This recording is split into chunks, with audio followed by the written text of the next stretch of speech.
Selamat pagi, sahabat pembelajar, di mana saja Anda berada. Semoga Anda sehat dan bahagia selalu, ya, dan dapat mengerjakan aktivitas Anda sehari-hari, meskipun memang masih pandemi COVID-19, ya, dan sudah mulai beraktivitas dan digawangi dengan protokol kesehatan, ya.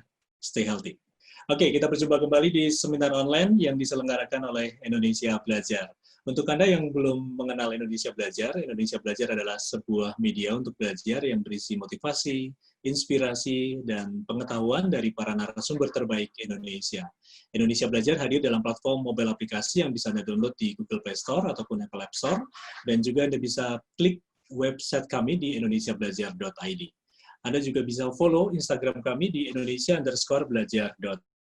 Dan juga di Facebook Anda bisa like indonesiabelajar.id, karena di sana Anda bisa update informasi-informasi seputar seminar-seminar online yang kami selenggarakan. Baik, sahabat pembelajar, seminar online pagi hari ini, seperti biasa di hari Selasa jam 10, kita kedatangan tamu istimewa pasti. Yang jelas beliau adalah Mas Silih Agung Wasesa, seorang brand revenue consultant yang sudah hadir di tengah kita. Selamat pagi, Mas Silih. Mas, mungkin mic-nya belum di-unmute. Oke. Ya. Sorry. Ya, gimana Mas kabarnya pagi hari ini? Ya, pagi ini menyenangkan. Downloader berapa sekarang, Mas? Masih 1K, ya, aku belum update lagi di bagian teknis. Oke, udah 7.000 dong. Menuju 5.000, menuju 10.000. Mantap. Ya, ini berkat Mas Silih juga yang isi di Indonesia Belajar, jadi banyak yang download juga. Dan database juga semakin meningkat, ya. Wah, itu dia, Mas. Ini bisa meningkatkan. Mantap itu. Mantap. Ya, ini berkat Mas Danang Priyadi juga ada hadir juga. Selamat pagi, Mas Oh Danang. iya. Ternyata. Semangat pagi, Pak Silih, Mas Dewa. Iya, pagi Mas Danang. Oke, pagi hari ini kita akan membahas mengenai personal storytelling, bagaimana agar seisi timeline membicarakan keunggulan kita. Ya. Ini harapan kita semua, ya. Oke, tapi resep-resep, tips-tips atau apapun yang nanti akan dijelaskan Mas Silih pasti bermanfaat untuk kita semua. Mas Silih, sebelum kita mulai, saya ingatkan dulu untuk sahabat pembelajar yang ingin berpartisipasi, bertanya atau sharing, silakan Anda bisa tulis di Zoom group chat dan juga buka mic atau buka kamera sekalian, bisa interaksi kita, ya. Oke, Mas Silih, bagaimana nih penjelasan mengenai personal storytelling, bagaimana agar seisi timeline membicarakan keunggulan kita? Nah, ini Mas, jadi sih sebetulnya ya karena kan saya basisnya revenue ya. Kali ini sih kita coba ngomongin deh bagaimana sih sebetulnya revenue buat kita secara personal gitu ya, buat personal branding gitu. Nah, kemudian dengan manfaatkan timeline, karena kan kita 2 minggu ini kan sedang heboh tuh Mas, sedang heboh dengan YouTube-nya Anji gitu, yang kemarin tahu-tahu di take down karena gerakan bersama gitu. Ini kita nggak bicara negatif atau positif ya, karena kan sebuah gerakan kan itu masing-masing punya cara gitu, sehingga ada yang menarik sebetulnya dari banyak pertanyaan gitu ya, dari banyak konflik gitu. Orang banyak yang lihat itu Anji ngapain sih gitu ya, kenapa harus bikin gara-gara, kan dia punya follower banyak dan lain sebagainya gitu. Ada yang bilang bahwa iyalah dia lagi dia kan lagi kehabisan job, nggak ada job nyanyi gitu, sehingga dia bikin gara-gara di tempat lain cuma menarik perhatian aja gitu. Tapi ada juga yang lain yang lebih jeli yaitu dia naikin AdSense-nya di YouTube gitu. Semakin banyak viewersnya di YouTube kan dia akan semakin banyak tuh. Sehingga kemudian ada muncul gerakan, ya udah kalau gitu kita block and report punyanya Anji biar di take down sama YouTube tuh videonya gitu. Akhirnya itu yang dilakukan, gerakan bersama itu yang kemudian dimenangkan oleh kelompok-kelompok yang kontra sama Anji. Lagi-lagi kita nggak bilang bahwa itu positif atau negatif gitu, tapi itu adalah cara Mas yang akan kita obrolin hari ini sebetulnya, bagaimana timeline itu bisa untuk meningkatkan revenue kita, bisa meningkatkan penghasilan kita gitu ya, itu kekuatannya gitu.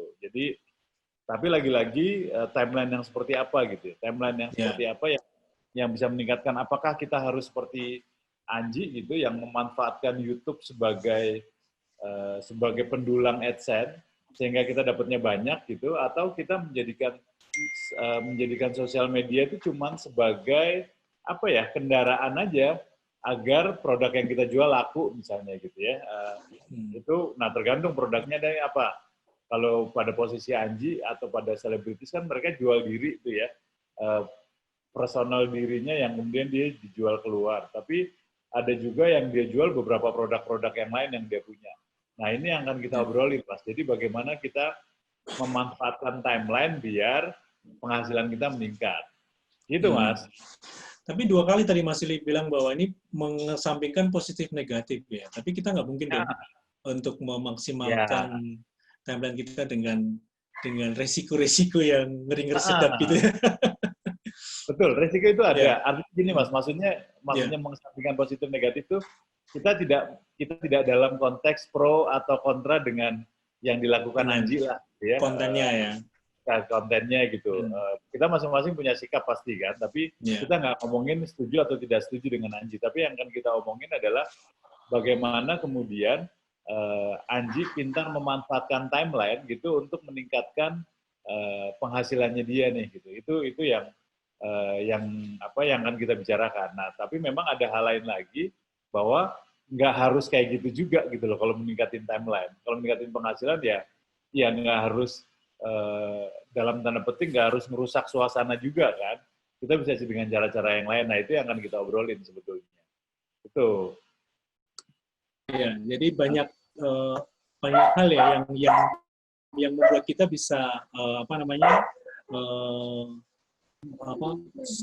personal kita juga bisa ini ya, bisa rame gitu ya di timeline-nya. Ini gimana Mas caranya kalau kita? Ya, jadi nah kan yang itu yang kita munculkan yang pertama kan yang kita bikin yang namanya personal storytelling gitu ya. Personal storytelling itu orang udah punya, kita bikin cerita tentang diri kita sendiri.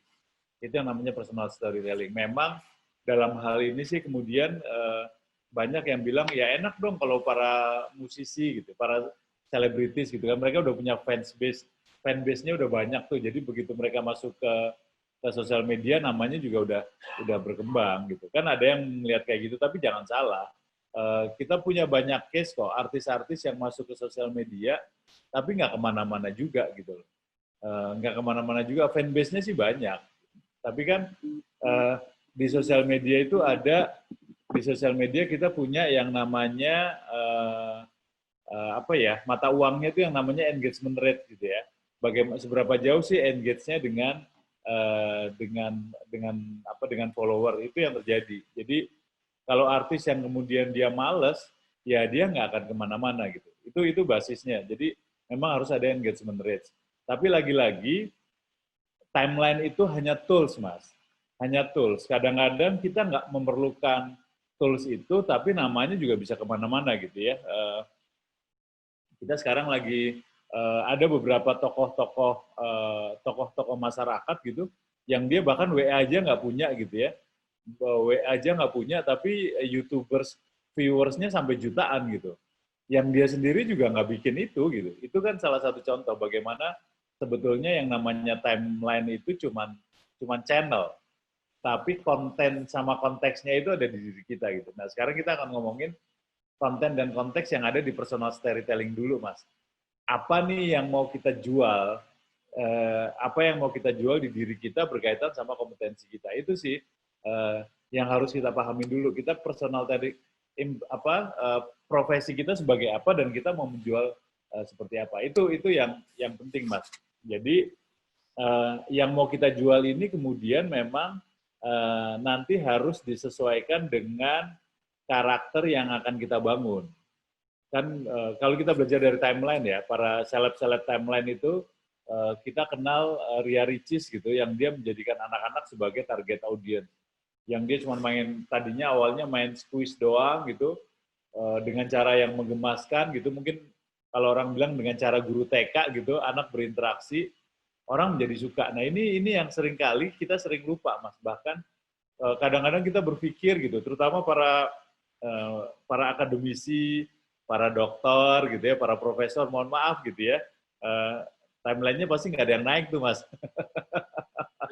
Iya.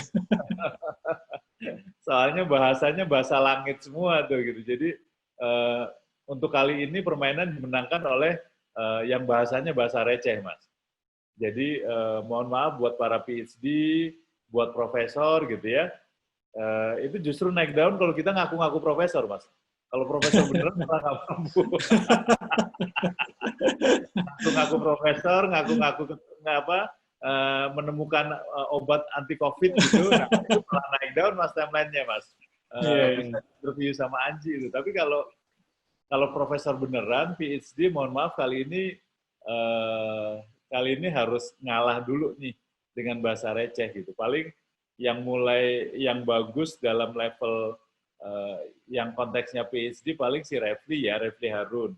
Refli Harun tuh YouTube-nya bagus, kontennya juga berkaitan sama politik, itu oke gitu. Tapi saya belum melihat PhD lain yang punya timeline yang bagus. Nah, balik lagi kita ke kompetensi diri kita nih, kita mau jadi apa nih, Mas? Yang nanti harus diterjemahkan dalam bahasa yang receh. Dalam bahasa yang receh ini, kita belajar dari Tompi dulu deh, Mas. Kita belajar dari Tompi gitu ya. Tompi itu kan dia secara akademis, dia adalah dokter khusus untuk dokter spesialis untuk bedah kecantikan gitu ya. Tapi kan kita nggak pernah melihat bagaimana Tompi menerjemahkan bagaimana membuat diri menjadi cantik gitu. Menerjemahkan bahasa-bahasa kedokteran gitu. Fanbase-nya dia adalah fanbase penyanyi nih. Makanya kemudian yang dia lakukan adalah bagaimana dia menyanyi, ngomongin tentang seni, larinya adalah sekarang dia menjadi fotografer. Apalagi terakhir dia memfoto keluarga presiden gitu, dia foto semua. Jadi namanya naik di situ. Nah itu yang namanya bagaimana kita membangun kompetensi di timeline, Mas. Jadi kadang-kadang kita nggak bisa ngebangun sesuatu yang berat, kita guru besar kemudian kita memaksa orang untuk ngikutin panggung kita.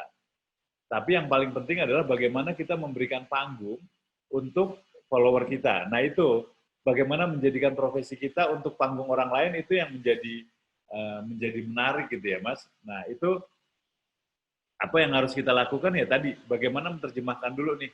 Kita berangkat dari satu profesi dulu deh, yang paling simpel. Profesi apa misalnya?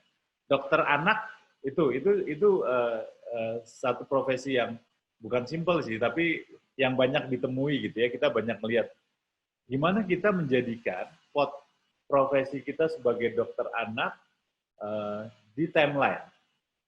Profesi kita sebagai dokter anak di timeline. Dalam bahasa yang sederhana sih memang kemudian istilah-istilah medis untuk anak-anak kemudian diterjemahkan menjadi simpel gitu ya. Nah kan kebanyakan gitu, tapi itu akan menjadi 2 kali kerja, Mas, akan effort. Katakanlah kita menerjemahkan penyakit sinus pada anak gitu, sinus yang biasanya pada orang tua ini pada anak. Itu kan menerjemahkan penyakit sinusnya itu apa, bahasanya yang pas itu apa gitu. Kemudian habis itu yang paling repot setelah kita menerjemahkan, ternyata di timeline itu sinus nggak jadi prioritas. Kalau di Google tuh istilahnya orang nggak banyak yang nyari sinus deh, misalnya kayak gitu. Nah itu yang paling penting, Mas. Makanya biasanya caranya dibalik. Kira-kira kalau kita adalah dokter anak, target audiensnya kita mau siapa nih? Target audiens kita adalah para ibu-ibu yang punya anak atau anaknya itu sendiri, itu harus dipastiin. Nah, kira-kira kita akan berselancar di mana nih? Ya, kalau mau berselancar di anak ya kita lihat kira-kira apa yang menjadi kepedulian terhadap anak misalnya. Anak lagi suka jalan, belajar jalan misalnya, terus kemudian kita bilang kalau anak-anak jalan itu kalau dia jatuh, ya kasih kesempatan dia untuk menyalahkan dirinya sendiri. Untuk mengintrospeksi diri sendiri, misalnya kayak gitu bicaranya. Tapi dia kemudian menjadi bahasanya yang anak-anak banget, memang suka sama anak gitu. Itu contoh, Mas. Itu contoh. Ya atau kalau dia mau masuk ke ibunya sekalian. Ya kalau ibu punya anak-anak kan berarti Mahmud Abbas tuh, Mas. Kira-kira mamah-mamah muda anak baru 1 gitu ya. Nah kira-kira karakternya dia kayak apa tuh Mahmud Abbas nih? Udah dicari aja, suka foto, suka segala macam. Nah, dia berkecimpung di situ, masuk ke tren. Kira-kira Mang Mutabo sekarang lagi suka apa ya? Oh, lagi suka ngomongin anaknya yang udah mulai bisa ngeyel, anaknya udah mulai bisa tantrum gitu. Jadi ngelihatnya dari sisi ibunya. Itu yang kita sebut sebagai tadi Mas, bagaimana membangun yang receh nih. Nah, kalau udah dibangun secara receh, kita baru turunin dalam konteks yang kreatif. Kreatif itu di situ kita bangun impresi. Gitu sih Mas, secara umum gitu dulu deh. Tuh. Ya, jadi kita harus memahami karakter kita ya, menggali karakter kita, kompetensi kita ya. Tadi ada Ya. Terus diberikan ke receh ini yang perlu riset kayaknya ya Mas ya. Ya kan, perlu riset apa yang kira-kira apa yang bisa membantu kita untuk membuat sensasi gitu ya di timeline kita ya. Ya, betul. Oke, ya. Jadi bagaimana caranya kita bisa memahami karakter atau kompetensi kita yang bertujuan untuk meramaikan timeline kita, Mas? Nah, secara simpel gitu. Nah, sekarang secara simpel kan, karena kita tadi dokter anak gitu ya, bagaimana membangun impresi yang simpel untuk orang kemudian menjadi melihat ke kita gitu. Basisnya gini Mas, kalau membangun impresi yang simpel itu, kita memberikan solusi terhadap ketakutan sosial. Kita memberikan solusi terhadap ketakutan. Jadi ada dua Mas caranya. Cara pertama adalah kita memberikan solusi terhadap ketakutan sosial, atau kita memberikan ego terhadap orang-orang yang paranoid. Itu dua Mas. Ini dua-duanya punya masa yang sangat banyak gitu ya. Nah, kalau memberikan solusi terhadap ketakutan anak-anak itu, kita misalnya bisa melihat nih, oh sekarang anak orang tua takut kalau anaknya masuk sekolah dan terkena COVID. Misalnya gitu. Ya udah, kemudian kalau sebagai dokter anak, kita kemudian masuk ke area gimana caranya biar kalau anak-anak sekolah itu nggak tertular COVID. Nah, itu kita obrolin tuh dengan bahasa yang sederhana. Syukur-syukur kalau ada effort sedikit gitu, dia pakai model peragaan. Ada anak kecil gitu, misalnya mereka bikin solusi mantol jas anti COVID gitu ya.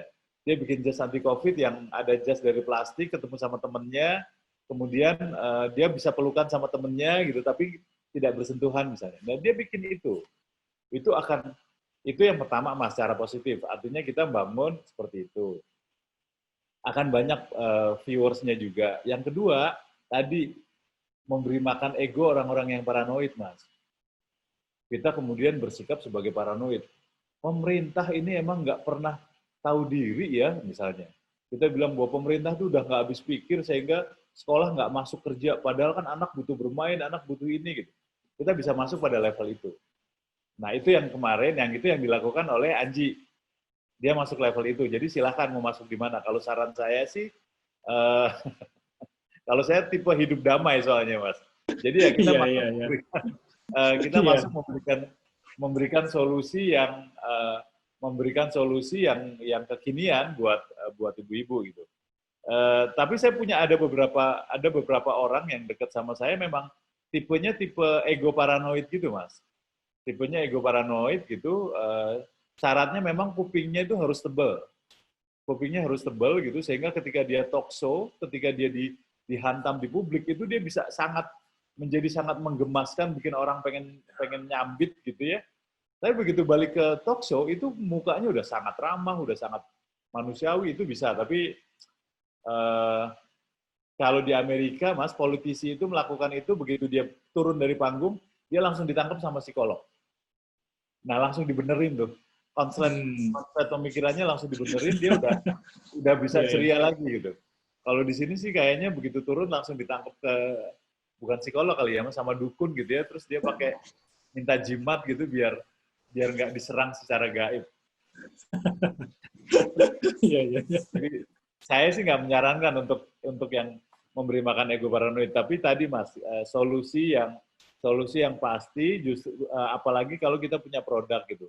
Dan yang namanya produk sederhana aja Mas, kita nggak harus bikin produk yang udah dipatenin ya. Kayak misalnya tadi mantol, ada dokter anak bikin mantol anti COVID gitu ya, pakai kepalanya ditutup semua, pakai resleting, terus pelukan sama anaknya, pelukan sama gurunya, kan udah anak bisa pelukan tapi terbebas dari dari COVID gitu. Ini contoh nih Mas. Ini yang namanya impresi. Jadi kita harus membangun impresi personal dulu pada saat masuk ke ruang publik. Lagi-lagi tergantung profesi kita apa gitu ya.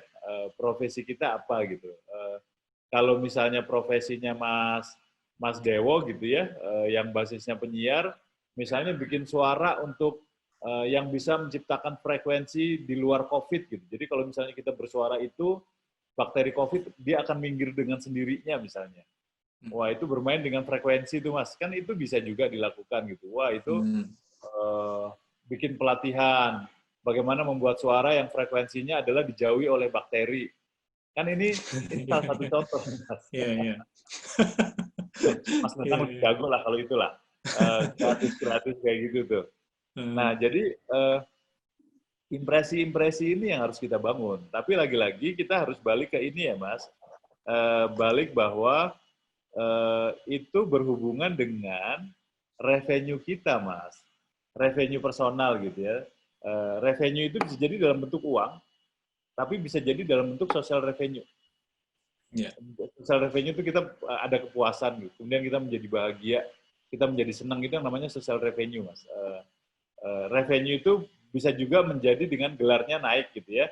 Itu basisnya ke sana, tapi tergantung masing-masing kan kita berbeda gitu. Ada orang yang memang dia ingin penghasilannya meningkat, terus kemudian dia mengejar KUM kalau di akademis. Mengejar KUM, banyak seminar kemana-mana, dapat karya tulis, dia dapat profesor. Nah itu jadi revenue dia gitu. Tapi ada yang cukup dengan bisa berbagi dengan kucing. Nah itu sekarang yang lagi tren nih Mas. Yang lagi tren tuh ada orang yang kemana-mana bawa bungkusan banyak, terus kemudian ke satu tempat secara rutin dia ngasih makan kucing. Itu juga sekarang lagi tren. Nah revenue ini yang kita harus pastikan dulu, kita mau ngambil revenue yang seperti apa. Karena kalau kita nggak punya revenue ya percuma juga gitu loh. Artinya hidup jadi nggak ada tujuan Mas. Kalau kita nggak punya revenue itu hidup jadi nggak punya tujuan gitu. Bahkan untuk hal-hal yang paling simpel aja, hari ini saya mau menegur anak saya dah, udah seminggu nih nggak pulang ke rumah misalnya gitu kan. Ya udah kita tegur dengan sesuatu, misalnya kita kirimin, kita tahu dia lagi di rumah temennya, kita kasih surprise misalnya makanan kesukaan dia kita kirimin pakai GoFood gitu. Itu namanya revenue Mas, revenue stream. Jadi yang membedakan antara komersial dengan personal itu revenue kita ada di situ. Lagi-lagi kita harus menentukan revenue-nya ada di mana. Itu Mas. Ya. Jadi ujung-ujungnya memang harus revenue ya. Tadi Mas Sili kan untuk menarik impresi kan ada solusi. Kemudian ada memberi makan ego yang paranoid gitu ya. Tapi Mas Sili tadi menyarankan untuk tidak semata-mata untuk yang pilihan kedua ya, yang memberi makan ego paranoid, karena ini mesti harus hati-hati dan bermain cantik ya di sini ya.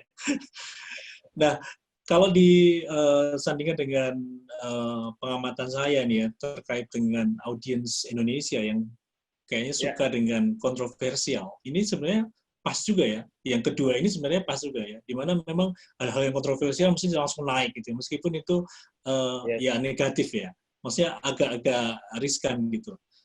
Dan istilahnya disukai gitulah ya. Nah, bagaimana caranya Mas kalau kita pengen main di ranah ini yang kedua, tapi bermain cantik gitu? Oke. Saya ada beberapa teman gitu Mas yang minta tolong gitu untuk masuk ke ranah. Artinya gini, banyak beberapa klien terutama politisi gitu Mas yang dia butuh bikin panggung secepatnya gitu. Kadang-kadang cuma 3 hari gitu, kadang-kadang cuma seminggu. Saya pernah dikasih waktu seminggu. Saya bilang, berapa lama? Lu berani nggak seminggu? Saya cuma butuh waktu 1 hari. Saya butuh 1 hari, kemudian orang itu akan terkenal. Gitu. Itu bisa banget, Mas. Mas Dewo kalau mau hari ini saya bikin, Mas. Jadi biar semua orang hari ini begitu ngeliat Mas Dewo itu langsung terkenal gitu, Mas. Tapi yang kedua ya, yang memberi makan ego harus kedua ya. Ini lebih cepat ya, tapi risikonya juga lebih besar ya. Ya. Jadi keunggulan cara kedua itu dengan memberikan ego paranoid itu orang bisa melesat dengan sangat cepat, Mas. Hmm. Orang bisa melesat dengan sangat cepat, tapi ya seperti halnya sebuah jet gitu ya. Ketika dia menggunakan ultrasonik itu pelindungnya harus banyak. Pelindungnya harus banyak. Nah, makanya saya sering beberapa kali bahkan ke teman-teman memang politisi yang rada biasanya kuat. ya. Iya, biasanya menggunakan ini politisi ya, Mas. Ya, politisi saya punya ada yang kemudian sekarang udah menjadi sekjen partai gitu. Yang namanya mungkin 4 tahun yang lalu orang nggak ada yang kenal gitu. Hanya dalam waktu 3 tahun dia udah menjadi sekjen partai yang tadinya bahkan bukan dari partai tersebut gitu ya. Dia mencalonkan dari partai lain gitu.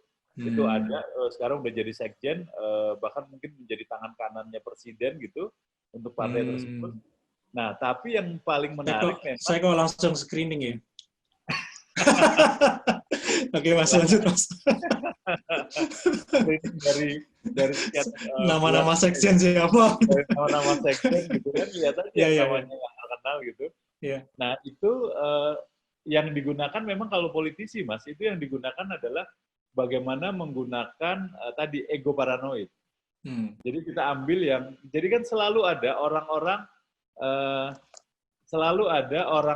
yang punya orang-orang yang punya kebutuhan nggak jelas gitu loh, Mas. Kalau yang istilah sekarang kalau COVID itu kita sebut sebagai covidiot lah, Mas, gitu ya. Covidiot itu orang-orang yang idiot gara-gara COVID gitu loh, yang dia baru dengar istilahnya, Mas. Iya, Mas, sekarang ada istilah covidiot. Covidiot itu dia berlaku dimanapun. Kalau misalnya dia di kalangan agama, dia akan bilang bahwa agama kita sedang dijajah nih, kemudian berubah tata cara beribadah gitu. Itu teman-teman Kristen ada yang seperti itu, di teman-teman Muslim juga ada yang seperti itu. Itu namanya covidiot. Kemudian ada yang percaya bumi itu datar gitu, Mas. Sehingga muncul sebuah kelompok yang besar gitu. Nah, ini yang namanya, tapi yang di bawah itu, Mas, ada orang yang percaya namanya konspirasi teori. Ada yang namanya konspirasi teori. Nah, itu yang kita pakai untuk ego paranoid, Mas. Ego paranoid itu kita akan mengkonsumsi itu, tapi syaratnya satu, bahwa telinganya harus tebal, Mas. Telinganya harus tebal, artinya kita kalau dikritik nggak apa-apa, kita bisa senyum. Itu yang pertama, telinganya harus tebal. Yang kedua, kita harus bisa switching, istilahnya poker face. Poker face wajahnya wajah poker gitu, yang kita bisa switching dari senyum ke marah-marah, kemudian menjadi biasa aja, itu dalam hitungan detik. Detik itu bisa dilakukan itu gitu. Nah, cuman memang ini saya punya beberapa case yang seperti ini. Biasanya habis itu saya latih untuk bagaimana menetralisir ininya, Mas. Perasaannya dulu, Mas. Karena kan itu mau nggak mau ketika kita berbicara yang annoying, kemudian kita mendapatkan serangan yang bertubi-tubi, itu jantung tuh mengalami penyempitan pembuluh darah, Mas. Itu udah normal lah. Penyempitan pembuluh darah sehingga butiran-butiran itu menjadi kristal yang dia menghambat jantung. Nah, itu yang kemudian kita rilis dulu. Kita rilis, jadi kita bisa bawa ke satu ruang, di situ udah ada psikolog. Nah, itu untuk ngobrol, untuk ngerilis itu dulu. Nah, biasanya pakai gitu, tapi namanya udah terkenal. Habis itu tinggal recovery. Udah gampang banget, Mas. Caranya macam-macam.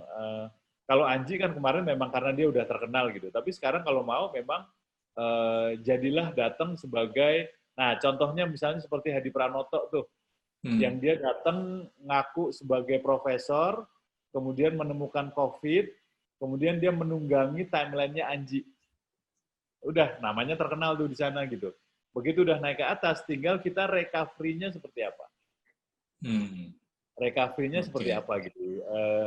Jadi kadang-kadang ada cara-cara, itu yang namanya, itu yang tadi Mas ya, caranya jet gitu ya. Tapi ada juga yang cara-cara subconscious, Mas. Istilahnya subliminal. Subliminal itu ada beberapa ketakutan-ketakutan orang yang kemudian dia ingin ketakutan itu diwakili. Kalau ketakutan, istilah kita tuh ketakutan anak jaksel gitu ya. Ketakutan anak jaksel itu takut kalau nggak bisa bahasa Inggris, takut kalau menggunakan istilah-istilah keren itu salah gitu. Itu kemudian yang dipakai oleh orang yang namanya Vicky Prasetyo. Dia wah boy dicampur aduk gitu, istilah-istilah itu dicampur aduk, terserah orang paham apa enggak gitu. Kemudian namanya menjadi naik. Ya. Nah itu mah paling orang ngatain dia bodoh gitu ya, tapi ya apa kan namanya naik gitu loh, namanya naik. Tergantung revenue-nya mau diambil di mana. Jadi gitu Mas, kalau misalnya mau naik dalam waktu hitungan hari gitu ya, itu bisa banget. Tinggal nanti begitu sampai di atas kita udah punya recovery. Jadi pada saat naik kita harus bikin pelindungnya banyak gitu. Begitu di atas kita harus recovery lagi. Karena udah dikenal kan, namanya baik. Dan untuk Indonesia relatif mudah Mas. Untuk Indonesia relatif mudah karena masyarakat recovery-nya mudah ya. Ya, iya, pemaaf, betul. Saya lagi mikir pemaaf. Jadi, recovery lebih mudah ya. Jadi relatif lebih mudah. 50% pemaaf, 50% pelupa, Mas. Jadi ya. Iya. Nah, itu yang saya termasuk yang mana ya? Nah, ini yang bisa dibangun nih, Mas. Jadi yang paling penting itu, karena itu sebetulnya baik cara yang tadi yang antagonis dalam bahasa awam gitu ya, kalau saya bilang ego paranoid gitu, atau yang kedua solusi itu sebetulnya adalah cara kita memberi panggung, Mas. Memberi panggung pada orang lain gitu. Jadi kalau misalnya saya artis gitu, kemudian saya tahu bahwa follower saya suka dengan hal-hal yang goblok gitu, hal-hal yang nggak jelas, ya udah saya melakukan hal-hal yang kayak gitu. Misalnya bikin yang paling gampang, orang-orang tuh suka dengan gaya rambut, bikin gaya rambut anti petir misalnya. Udah gaya rambut anti petir, besoknya bikin tato alis apa gitu. Nah itu kan gaya-gaya bodoh ya Mas. Gaya-gaya bodoh, tapi untuk memberikan panggung pada follower. Tapi jangan sangka, bukan berarti artisnya bodoh ya. Justru artisnya cerdas Mas. Dia bisa memberikan panggung untuk para memberikan panggung untuk para followernya sesuai dengan keinginan follower gitu. Mungkin buat sebagian orang ini artis goblok banget sih, bikin gaya rambut, habis itu gaya rambutnya dipatenin gitu. Buat sebagian akademisi gitu yang gelarnya PhD itu akan lihat ini gerakan ini bodoh banget nih, membodohi masyarakat gitu. Tapi buat saya, wah artis itu cerdas. Dia bisa membangun karakter dirinya sesuai dengan follower. Gitu Mas. Oke, Mas Silih, saya menyapa dulu untuk Anda sahabat pembelajar yang join pada pagi hari ini. Kalau Anda ingin bertanya atau sharing, silakan. Ada Mas Danang langsung tunjuk jari. Bukan tunjuk jari, tapi 2 jari. Ada, sebelum Mas Danang ini saya sapa dulu, Mas Pinpin Bakhtiar ya. Keren Mas Silih. Kasih tahu nggak ya? Oh, yang tadi sekjen ya. Ntar aja. Halo Mas Pinpin. Halo Mas. Mas Silih, salam kenal. Salam kenal Mas Pinpin. Oke Mas Danang, silakan Mas Danang. Kita kasih panggung dulu buat Mas Danang. Ya, gini Mas Silih. Saya itu kan tagline saya itu kan STW. Ya setengah tua tapi bukan STW itu. Storyteller, trainer, motivator.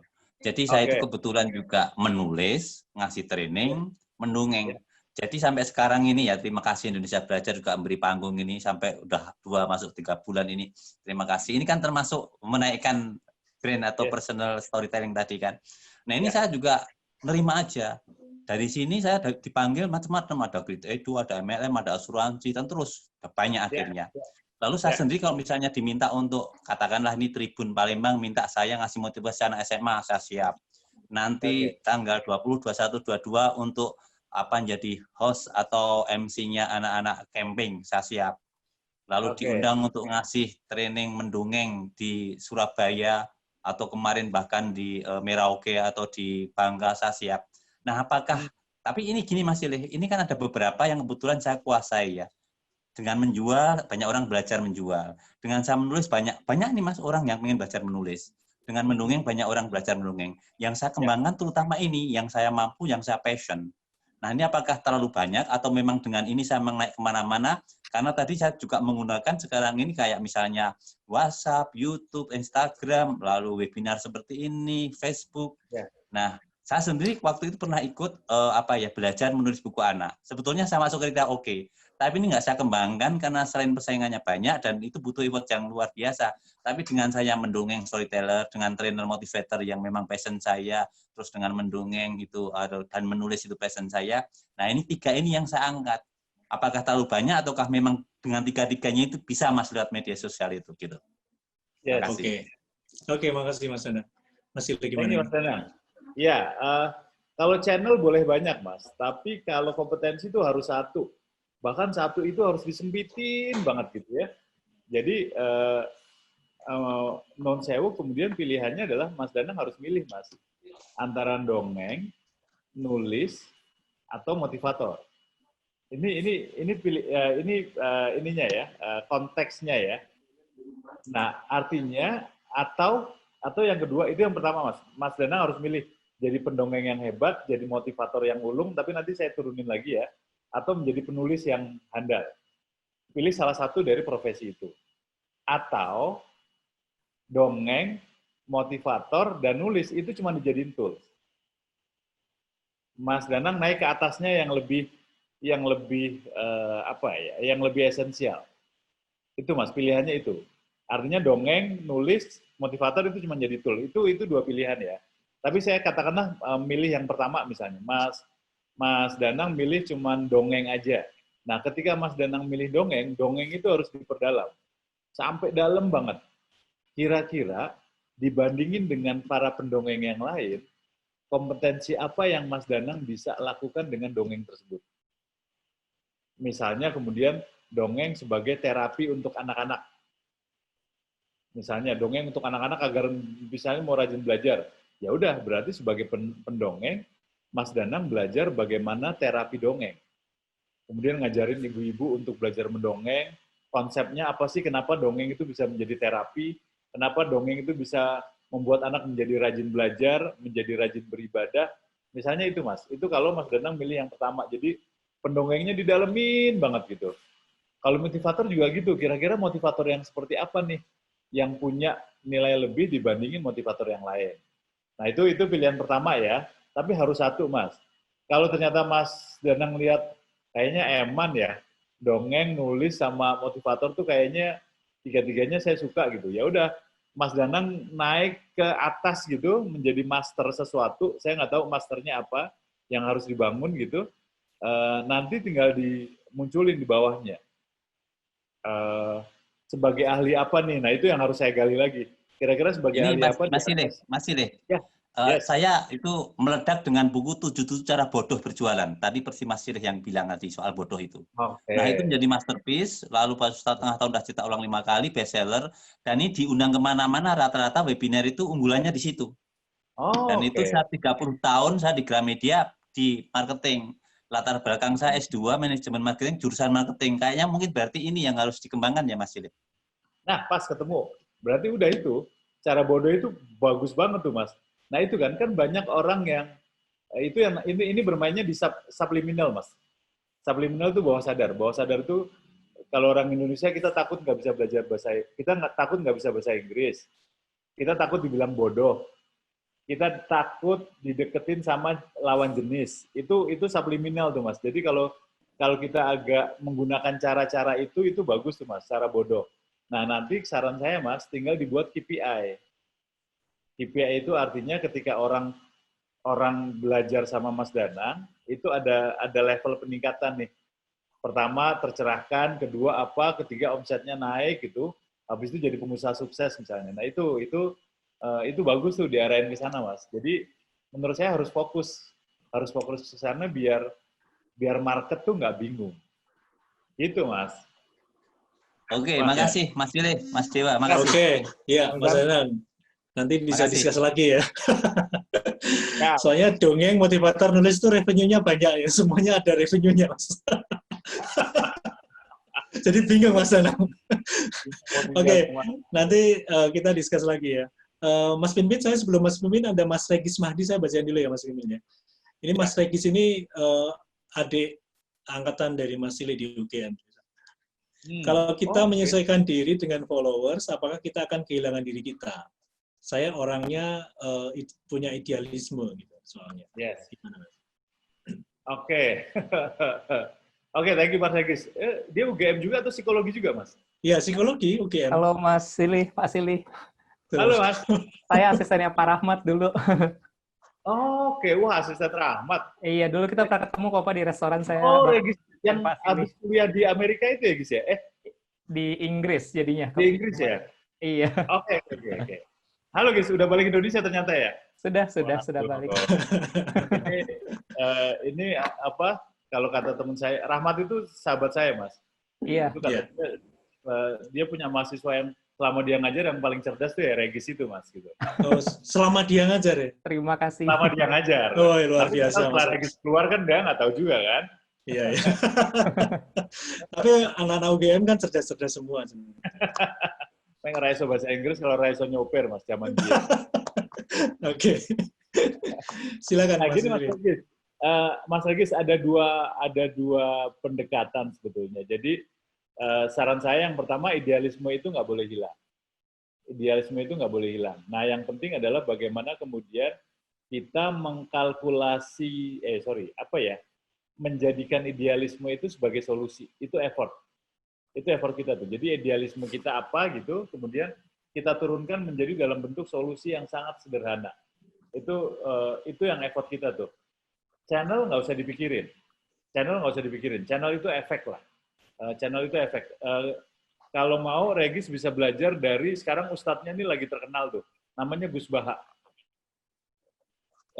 Gus Baha bisa search di YouTube gitu, YouTuber tuh viewersnya sampai 1 juta, tapi dia hidupnya sangat idealis gitu, hidupnya tuh cuma ngajar, terus dia punya ruang kecil yang muridnya cuma 2 atau 5 orang gitu, tapi kemudian direkam sama salah satu muridnya, kemudian dia beredar di YouTube.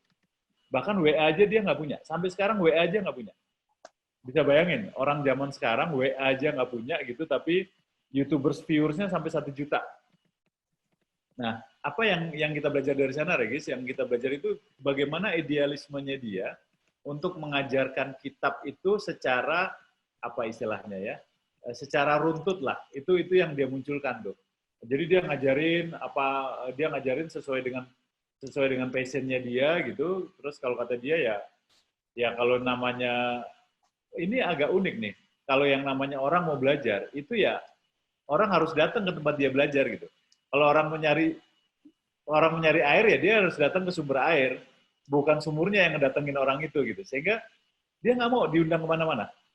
Dia hanya mau diundang kalau yang undang adalah dulu bekas gurunya atau teman yang sangat dekat gitu, dia baru mau datang. Kalau enggak, dia nggak datang. Dia lebih milih ngajar di pondoknya, di pondok pesantrennya. Ini salah satu contoh ya, Regis. Jadi saya nggak tahu, Regis kan kalau nggak salah psikometrinya jago ya. Nah, bagaimana membangun di psikometrinya nih gitu. Bagaimana bangun psikometri terus diturunin dalam bentuk apa nih? Itu salah satu contoh nih, Regis. Jadi gitu sih sementara. Cuman kita bisa diskusi deh. Idealismenya arahnya kemana gitu ya. Nah, mungkin saya boleh nyambung pertanyaan nggak Pak Silih sekalian, Pak? Boleh. Jadi kalau saya sih sekarang domain branding yang saya bangun adalah di kesehatan mental. Dan kemarin saya juga buku saya bestseller nasional di Gramedia. Karena saya dapat momentum yang tepat gitu kan. Cuman saya bingung nih ngejaga momentum lagi. Karena nulis buku kan butuh proses 1-2 tahun ya kalau sesuai idealisme saya. Apakah saya akan dapat momentum yang sama lagi? Ya nggak tahu juga sih. Tapi saya punya followers yang cukup setia juga dan punya komunitas yang cukup kuat juga di Instagram. Oke. Instagram follower berapa? Follower saya sih cuma 4.000, tapi saya punya organisasi buat bantu promo buku saya, ada 160.000 pengikutnya. Oh, good. Ya udah, kalau gitu berarti kalau udah follower ada, kita tinggal bikin channel, personal website udah ada? Belum, tapi website organisasi juga. Tapi semua orang tahu itu punya saya, kayak gitu. Oke, itu juga bisa. Kalau bisa sih bangun, gini, yang satu, kita bangun channel dulu ya. Channel itu yang harus dibangun adalah personal website, karena yang namanya sosial media itu kan bukan punya kita. Sosial media itu bukan punya kita. Yang punya kita itu adalah personal website. Kalau kebijakan Facebook ganti, kebijakan Instagram ganti, itu bisa jadi akun kita menjadi, atau bahkan kadang-kadang sekarang mereka bikin yang namanya shadow ban gitu ya. Shadow ban tuh akun kita di-ban secara diem-diem, tapi ya nggak kemana-mana gitu. Itu channel ya. Yang kedua, Regis tolong bikin satu solusi, satu produk gitu ya, satu produk psikologis yang dia bisa untuk memperbaiki kesehatan mental yang sekarang nih. Itu satu produk tuh, tapi sangat sederhana banget. Ini saya kasih satu contoh bagaimana saya menyederhanakan ilmunya Mas Rahmat ya. saya menyederhanakan ilmunya Rahmat. Ini contoh. Kan beliau sangat idealis dengan neuroscience lah ya, salah satunya itu. Sehingga saya dapat satu ilmu dia yang namanya mirroring. Mirroring itu adalah ilmu untuk bahwa orang itu suka niru orang lain lah, intinya gitu loh. Orang itu suka niru dengan orang lain. Sekitar 90% orang itu punya kesukaan untuk niru. Tapi karena Pak Rahmat itu sangat idealis, ya udah dia dari situ. Saya turunin, kemudian saya ambil ilmunya itu mirroring, saya ambil buat apa? Buat bikin biar orang nggak antri, buat bikin orang cepat milih menu makanan gitu. Itu kan hal yang sederhana tuh. Sehingga yang tadinya antriannya panjang, karena dia mirroring, ya udah kita kasih tahu menu-menu yang disukai orang, dia jadi cepat milihnya gitu. Orang milih menu itu juga modelnya mirroring tuh. Kan kalau orang Indonesia kalau kita bikin menu, ada menu kotak kan? Tahu nggak yang dilihat yang sebelah mana dulu? Harganya dulu, sebelah kanan dulu. Oh, oke. Harganya dulu, dilihat yang paling murah, baru ke kiri. Apa sih menunya gitu? Nah, begitu bagus dapat menunya nggak suka, nah dia baru naik ke harga yang lebih mahal. Harga yang lebih mahal lagi gitu. Itu prosesnya gitu. Sehingga kita harus, itu juga strategi, itu namanya mirroring tuh.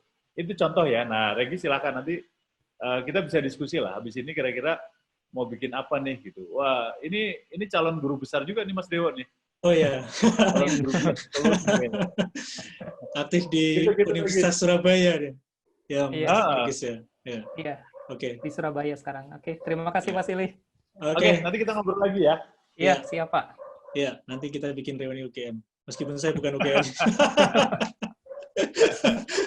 Oke, Mas Pinpin, silakan Mas Pinpin. Iya, Mas Silih mau nanya Mas Silih. Jadi memang kan topik kita hari ini kan yang saya tangkap tentang apa ya, semacam social position buat hadirnya market position, kurang lebih itu yang saya tangkap ya. Nah, ini saya mau menanyakan, dan yang diceritakan tadi sangat taktikal sekali, banyak banget hal taktikalnya. Yang saya mau nanyakan ngerucut ke anak muda nih Mas, ke generasi muda. Nah, jadi sebenarnya beririsan juga sama Regis tuh. Ya, kita bersyukur kalau ada anak muda yang idealis kayak Regis, tetapi kan banyak juga yang minder tuh Mas. Banyak yang minder. Nah, sedangkan kita tahu salah satu akselerasi sukses atau profesionalitas kita di zaman now ini kan tentang social position to the market position kan. Nah Mas, untuk anak muda Indonesia secara umum ini, kira-kira apa sih Mas langkah-langkah atau arah yang harus dikembangkan untuk hadirnya social position atau bahkan market position ini Mas? Mungkin itu Mas Silih pertanyaan saya. Terima kasih Mas. Oke, makasih. Thanks Mas Pinpin. Jadi ini menarik nih. Anak muda sekarang itu dia prestasinya akan melejit sejauh dia kolaborasi, Mas. Jadi ketika dia kolaborasi gitu, adventurer itu dia prestasinya jauh. Sampai dia menemukan lawan. Ini kondisi umum dulu ya. Ketika dia menemukan lawan, ketika dia menemukan challenge, anak-anak muda sekarang biasanya akan setback. Dia akan nyari istilahnya, kalau istilahnya Regis tuh, mekanisme pertahanan dirinya tuh, kemudian dia akan melakukan adaptasi gitu.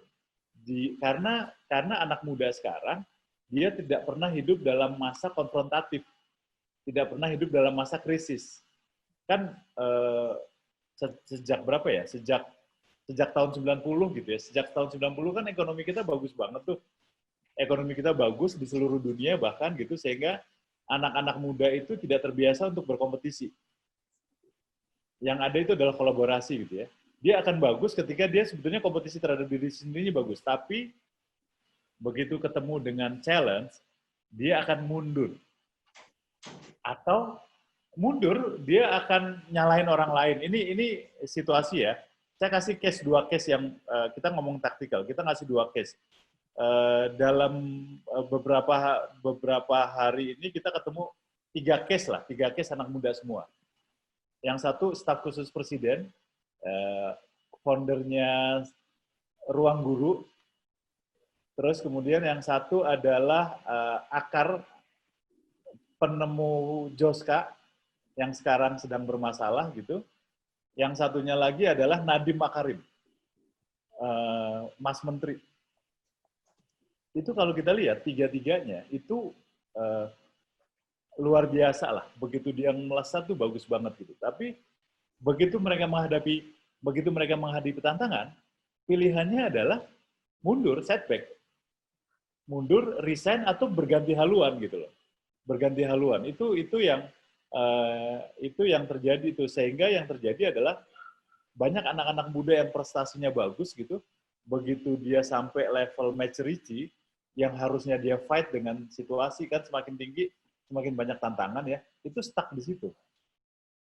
Itu stuck di situ. Itu dia yang menyebabkan, kalau mungkin Mas Bin ini bisa sharing juga ya, yang menyebabkan startup tuh nggak pernah sukses. Coba cari deh startup yang sukses deh. Hampir begitu, ya yang ada tuh kesombongan. Dalam tanda petik ya, kalau istilah kita sebagai orang tua, istilahnya kesombongan, tapi mereka merasa percaya diri, cuman begitu dihempaskan dengan satu kenyataan gitu. Nah, jadi solusinya apa? Menurut saya, secara kesehatan mental, kayaknya kita perlu bikin ruang-ruang challenge buat anak-anak muda nih, bahwa ketika mereka ngalamin tantangan gitu, mereka nggak langsung setback. Tantangan tuh ya gimana harus dihadapi, gimana nyari solusinya gitu. Itu yang kayaknya masih kurang tuh. Saya sih belum nemu ya. Artinya biasanya saya nemu anak-anak muda yang kayak gitu justru yang jauh dari peradaban handphone.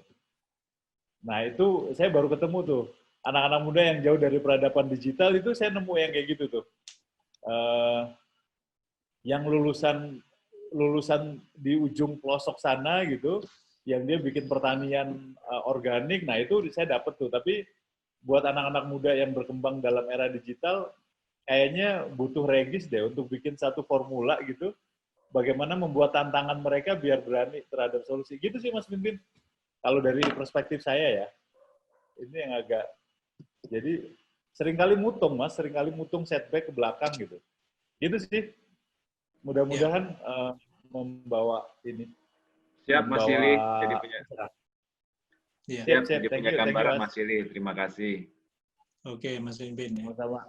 Ya, Mas Pimpin ini punya Search Institute, Mas Silly. Jadi beliau ini concern di teman-teman UMKM. Waduh, saya harus belajar berarti Mas. Salam kenal Mas Silly. Nanti izin minta nomor HP-nya dari Mas Dewa. Oh, siap. Sama Regis kayaknya harus tutup-tuturan juga nih. Ya, nanti saya kasih. Nanti saya share ya Mas Silly ya. Siap. Ya, siap, saling sharing.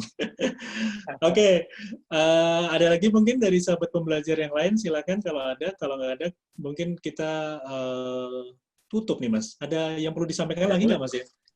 Atau saya nambah boleh? Oh, silakan Mas Regis. Silakan. Pak Silly, nanya sekalian tadi tentang personal website. Nah, saya belum menyadari pentingnya itu sih Pak. Saya punya website tapi bukan nama regismahdi.com, namanya nama lain. Oke. Apakah nggak apa-apa? Nggak apa-apa. Nama lain nggak apa-apa, tapi kemudian itu berkaitan sama kompetensinya Regis gitu ya. Oke.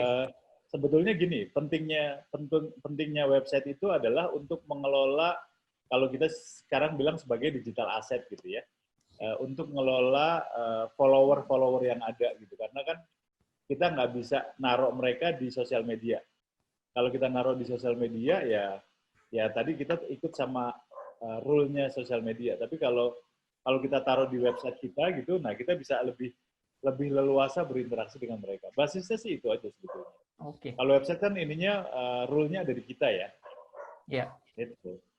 Oke. Itu sih. Terima kasih. Ya. Oke, makasih Mas Regis. Mas Dewa. Ya, Mas Silly, mungkin closing statement? Ya, paling itu hari ini saya enak sekali nih, endorfinnya kayaknya produksinya lumayan banyak gitu ya. Ketemu Mas Dana, ketemu Regis gitu. Ketemu ada teman saya, ada Mas Julius juga. Iya, Mas Julius. Mas Julius tuh umurnya sama saya nggak jauh-jauh beda gitu, Mas. Jadi masa kecilnya tuh dulu kita sering zaman di mana celah-celahan antar agama tuh enak banget gitu loh, Mas. Zaman-zaman indah itu, aduh. Saya sekali kehilangan itu gitu di Jogja. Di Jogja tuh saya ngumpul dengan beberapa romo, dengan beberapa ustadz gitu yang kita riungan itu ya. Saya kalau ketemu Mas Julius itu muncul lagi. Nah, hari ini kita bicara dengan hal-hal yang taktis untuk mencari sebetulnya revenue personal kita apa gitu, dan lagi-lagi ketika kita bicara revenue itu kita bicara penghasilan gitu. Tapi penghasilan kita bukan melulu bersikap pada materi gitu ya. Karena kan ujung-ujungnya kita pengen hidup bahagia, pengen hidup nyaman gitu. Jadi revenue itu bisa juga bentuknya social revenue.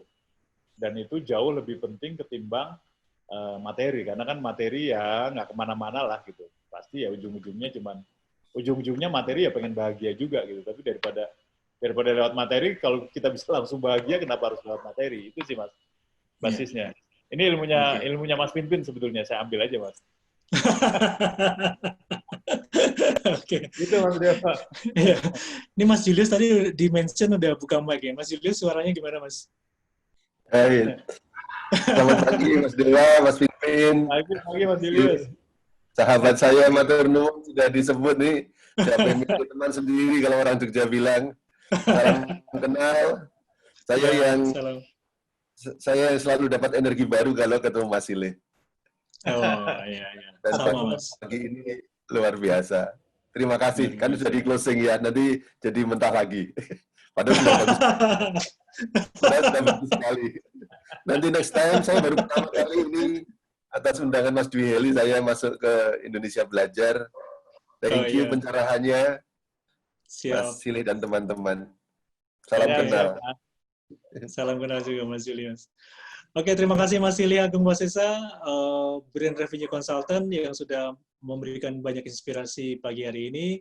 Untuk sahabat pembelajar, Mas Danang, Mas Pinpin, Mas Regis, Mas Julius, ada banyak ya, ada Mbak Erni juga, Fitra, dan lainnya. Terima kasih atas waktunya untuk join meeting di seminar online pagi hari ini. Ketemu lagi minggu depan. Salam sukses luar biasa. Stay healthy. Mas Dewa. Terima kasih. Terima kasih semua. Sehat. Terima kasih Ya. Pak Sili, Mas Dewa. Siap, ya sama-sama.